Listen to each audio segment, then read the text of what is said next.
بات بھائی یہ نئے سال سے متعلق کچھ باتیں آپ کی خدمت میں جلدی عرض کرنی. ایک سیکنڈ. آپ کو پتہ ہے کہ کل 2022 شروع ہو رہا ہے, 1 جنوری ہے. راتوں کو جو تباہی ہوتی ہے, شراب بھی چلتی ہے, پٹاخے بھی پھوٹتے ہیں, فائرنگ بھی ہوتی ہے, لوگ خوشی مناتے ہیں, تو یہ بھی ان لاجیکل کام ہیں سارے.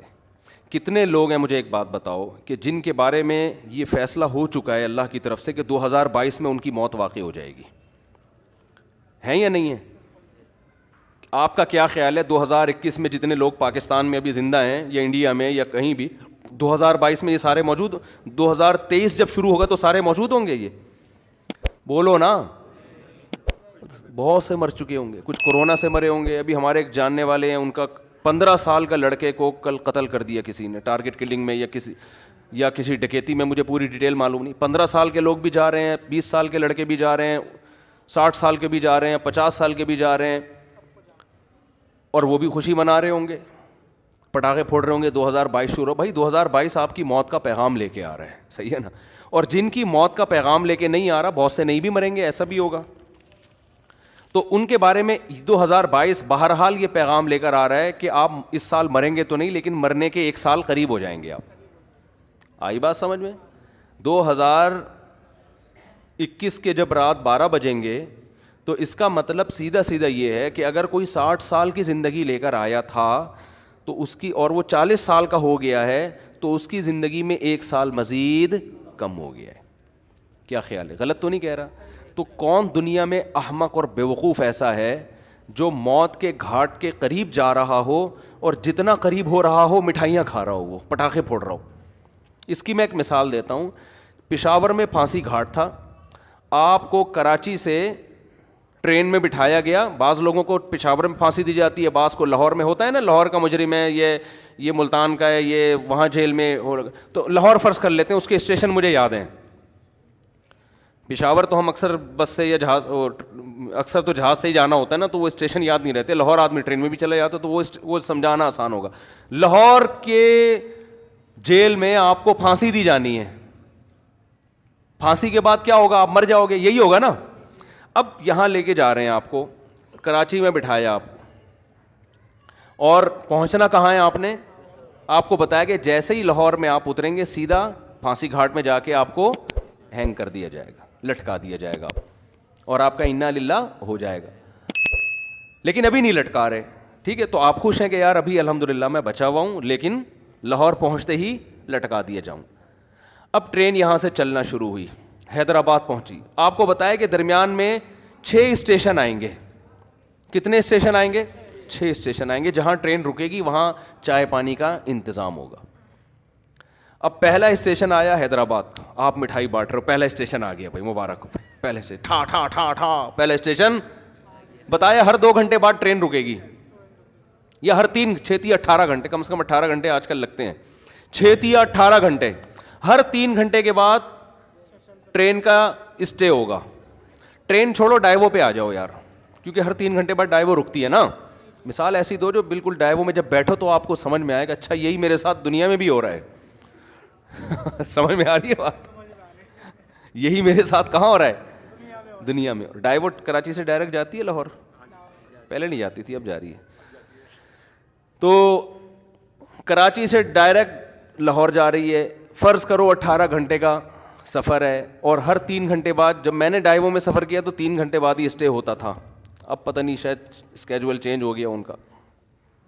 3 گھنٹے بعد اسٹے ہوگا, تو 3 گھنٹے کے لحاظ سے 6 اسٹیشن درمیان میں 6 دفعہ اسٹاپ آئے گا. ڈائیو کا جو اسٹاپ کرے گی وہ کم سے کم 6 دفعہ اسٹاپ کرے گی. آپ بیٹھے, آپ کو پتا ہے بھائی جہاں میں لاہور میں اترا تو میری زندگی کے ایام ہوئے ختم. اب پہلا جب ڈائیو نے اسٹے کیا, پہلا جو اڈا آیا, پہلا جو ڈائیو کا اسٹینڈ آیا, وہاں پر اتارا, 3 گھنٹے آپ کے مکمل ہو گئے. آپ نے کہا چوتھا گھنٹہ شروع ہو رہا ہے, ہاں ہاں ہاں ٹھا ٹھا ٹھا ٹھا ٹھا, 3 کمپلیٹ ہو گئے, اب چوتھا, یعنی پہلا اسٹیشن ختم, اب اگلا شروع ہونے کی خوشی میں ٹھا ٹھا ٹھا ٹھا ٹھا. شراب بھی پی رہے ہو, ناچ بھی رہے ہو, انجوائے بھی کر رہے ہو. ہیپی نیا اسٹیشن, ہیپی نیا نیو اسٹینڈ. تو لوگ کہیں گے نا بھائی تو لگتا ہے موت کے خوف سے تو باولا ہو گیا ہے, تو کیا ہو گیا ہے تیری. بعض دفعہ آدمی پر اتنا خوف ہوتا ہے, میں نے دیکھا ہے بعض لوگوں کو خوف سے ہنس رہے ہوتے ہیں کیونکہ دماغ الٹ جاتا ہے ان کا. حقیقت ہے یہ, جب بہت زیادہ خوف ہوتا ہے نا آدمی کے جو نروس سسٹم ہے وہ سارا آؤٹ ہو جاتا ہے, وہ بریک ہو جاتا ہے اور آدمی الٹی الٹی باتیں کرنا. غم میں بھی بہت بعض لوگوں کو ہم نے دیکھا, بہت غم ہوا, شوق لگا, ہنسنا شروع کر دیا انہوں نے, تو یہ خطرناک ہوتا ہے. ڈاکٹر کہتے ہیں اس کو رلاؤ, ایسے مریضوں کو ڈاکٹر کہتے ہیں رلاؤ ان کو, کیونکہ بھائی غم ہے تو رونا چاہیے نا, ہنس کیوں رہا ہے یہ. تو اس سے بڑا پاگل ہے یہ جو نیو ایئر منا رہا ہے. اچھا اب اگلا اڈا آیا, پہلا آیا نا تو آپ نے مٹھائی اور انجوائے اور ٹھا ٹھا کلابازیاں کھائیں اور زبردست جھنڈیاں لگائیں, بتیاں لگائیں. کوئی مولوی بیٹھا ہوا تھا وہاں, اس نے بولا بس تیرا دماغ خراب ہو گیا ہے, تو موت کے قریب ہو گیا ہے, تو پھانسی گھاٹ پہ جا رہا ہے, تو وہاں تو چھولے کھلکانے تھوڑی جا رہا ہے, تو وہاں پہ تیرے وہاں دال چاول کا انتظام تھوڑی ہے, تو مرے گا ابھی. تو وہ کہتا ہے ابے یار ایک تو یہ مولوی لوگ نا انجوائے نہیں کرنے دیتے لائف کو یار, ان کو کیا, ہم اگر ناچ لیتے ہیں نئے سال پہ یا نئے اڈے پہ یا مٹھائی کھلا رہے ہیں, تھوڑا سا انجوائے کر رہے ہیں, تھوڑا سا ہلا گلا ہو رہا ہے, ہیپی کہتی ہے, تو ان مولویوں کو پتہ نہیں کیا خشک ہے, بس 4 شادیوں میں ہی کہتے ہیں انجوائے ہے, باقی تو کسی چیز میں نہیں ہے. یہ پاگلوں کی طرح 4 شادیاں کرو, بچے پیدا کرو, اسی کو انجوائے کرو. یہ کیا انجوائے ہے یار, انجوائے تو یہ ٹھا ٹھا ٹھا ٹھا ٹھا. تو مولوی آپ پہ ہنسے گا, بولے گا تیری مرضی ہے بھائی, تیری مرضی ہے. میں تو تجھے اس لیے کہہ رہا ہوں کہ میرا تو خیال تھا کہ دماغ یا تو الٹ گیا ہے, تو تیری کھوپڑی کیا ہو گئی ہے, گھوم گئی ہے. تو وہ کہہ کہ چلو کھوپڑی گھومی ہے صحیح ہے, لیکن انجوائے کر رہا ہوں نا, تو کیا خوش ہونے کے لیے بھی کوئی لاجک چاہیے. تو اس سے مولوی کوئی عقل مند ہوگا, وہ کہے گا دیکھ بھائی عقل کا تقاضا ہے کہ چونکہ تو موت کے قریب ہو رہا ہے نا, موت کے قریب ہو رہا ہے, تو اگر تو غیر مسلم ہے تو الٹا ناچ, سیدھا ناچ, شراب پی. ہم تو کہتے ہیں تو پھانسی سے پہلے بھی کافی پی کے انجوائے کرتا ہوا مر. اچھا ہے, تجھے انجوائے کرنے کے لیے کوئی لاجک نہیں چاہیے, بھلے تو اس کی لاجک بنتی نہ ہو خوش ہونے کی, لیکن تو غیر مسلم کو کوئی لاجک نہیں چاہیے. وہ کہہ رہے خوش ہونے پر گورنمنٹ کی طرف سے کوئی پابندی نہیں ہے, کوئی بھی کسی بھی ٹائم پہ خوش ہو سکتا ہے. چلو پھانسی کے پھندے پہ جا رہا ہے تو وہ یہ سوچ سکتے ہیں کہ یار چلو غم کے موقع پہ اگر خوش ہو کے جاؤ تو اچھا ہے نا, ٹینشن لے کیوں. لیکن جب مسلم ہوگا نا, مسلم ہوگا تو وہ یہ کہے گا کہ مولوی اس کو سمجھائے گا کہ دیکھ تو موت کے قریب ہو رہا ہے, تھوڑا سا اللہ اللہ کر لے, تھوڑا سا کیا کر لے, ساری زندگی جو تو نے بدماشیاں کی ہیں جس کی وجہ سے بھی تو نے پھندے پہ لٹکانے لے کے جا رہے ہیں, اتنے لوگوں کے خون کیے ہوئے, توبہ کا ٹائم ہے, استغفار کر لے, توبہ کر لے, جو لوگوں کے قرضے لیے ہوئے ہیں واپس کر دے.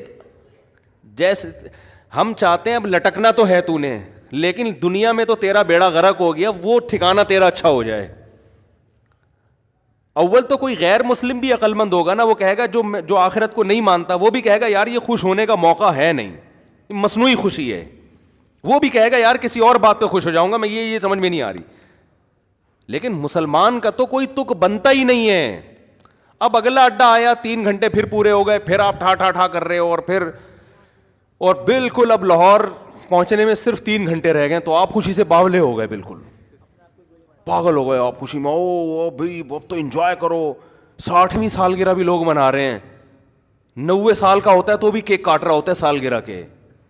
تو بالکل یہی کام ہو رہا ہے کہ آپ جو ٹائم لے کر آئے تھے قبر کے آپ قریب ہوتے جا رہے ہیں. ہر سال یہ ایک ڈائیوو کے اڈے کی طرح ایک اڈا ہے, ہر سال ختم. کسی کے بارے میں اللہ نے لکھا ہوا ہے 2030 میں مرے گا, کسی کے بارے میں لکھا ہوا ہے 2035 میں مرے گا, کسی کے بارے میں لکھا ہوا ہے کہ 2040 میں. میرا خیال ہے ہم میں سے اس وقت کوئی بھی ایسا نہیں ہے جو 3000 میں مرے گا جا کے, اس سے پہلے سب کا انا للہ ہو چکا ہوگا. یہاں تک کہ جو آج بچہ پیدا ہو رہا ہے نا, شاید 2030 تک وہ بھی زندہ نہ رہے, 3000 تک وہ بھی زندہ نہ رہے. تو اب جیسے جیسے آپ کا یہ اسٹیشن ختم ہو رہا ہے تو آپ موت کے قریب ہوتے چلے جا رہے ہیں. ہمارے حضرت مفتی رشید احمد صاحب رحمۃ اللہ علیہ, وہ جب سال تبدیل ہوتا نا, وہ تو اسلامی تاریخیں لکھتے تھے, تو جیسے 1417 ہجری ختم, 1418 لکھنا ہے, تو فرماتے میرا قلم لرز جاتا ہے لکھتے ہوئے, میرا قلم لرز جاتا ہے, ہاتھ لرز جاتا ہے. لے بھائی زندگی کی ایک اور شام ختم, زندگی کی ایک اور شام کتنی تیزی سے. مجھے یاد ہے میں جب ہم پہلے تاریخیں لکھتے تھے 91 بہت جگہوں پہ تاریخ لکھتے تھے, وہ بھی ایک دور تھا نا. ہم کیا لکھتے تھے 1991, پھر 1992 آیا. اب اس زمانے کو یاد کرتے ہیں یار, اس وقت تو زندہ رہنے کے بہت ایام تھے ہمارے پاس, اور اب ہوتے ہوتے ٹھک ٹھک ٹھک ٹھک ٹھک. اور میں کل بیٹھا ہوا سوچ رہا تھا کہ کتنے ہمارے عزیز ہیں جو 1991 میں زندہ تھے, ہم ان کے بارے میں یہ سوچ بھی نہیں سکتے تھے یہ دنیا سے جائیں گے, اور آج وہ دنیا میں نہیں ہیں. جس میں سب سے پہلے میرے والدین ہیں. میں تو اپنے والد کا تصور ہی نہیں کرتا تھا کہ یہ دنیا سے, انسان کو جس سے محبت ہوتی ہے وہ اس کے بارے میں فرض نہیں کرتا کہ یہ دنیا سے جائیں گے. ہماری دادی دنیا سے چلی گئیں, ہمارے والد چلے گئے. 91 میں تو ہمارا گھر, ہم جوائنٹ فیملی میں رہتے تھے ماشاء اللہ. ہماری دادی بھی, والد بھی, والدہ بھی, بھائی بہنیں, ان کی بیویاں, سب اکٹھے رہتے تھے, سب اکٹھے. ہمیں کبھی بھی نہیں تھا کہ یہ گھر کبھی ویران بھی ہوگا. کبھی ہم 50 سال ہمارا وہ گھر رہا ہے. میرے والد صاحب نے وہ جب خریدا تھا 50 سال رہے ہیں اس میں. ہم کبھی تصور نہیں کر سکتے تھے. پھر رشتہ دار آتے تھے, سب جوائنٹ فیملی تھی, اکٹھے ایک دسترخوان پہ بسا اوقات کھانا کھاتے تھے بیٹھ کے. ایسا ویران ہوا ہے, اب میں جاتا ہوں تو دیواریں کھا رہی ہیں, کچھ بھی نہیں ہے وہاں پہ. سب سے پہلے دادی کا جنازہ اٹھا, پھر والد صاحب کا انتقال ہوا, پھر والدہ کا انتقال ہوا, پھر ہمشیرہ کا انتقال ہوا, ایک ایک کر کے لاشیں نکل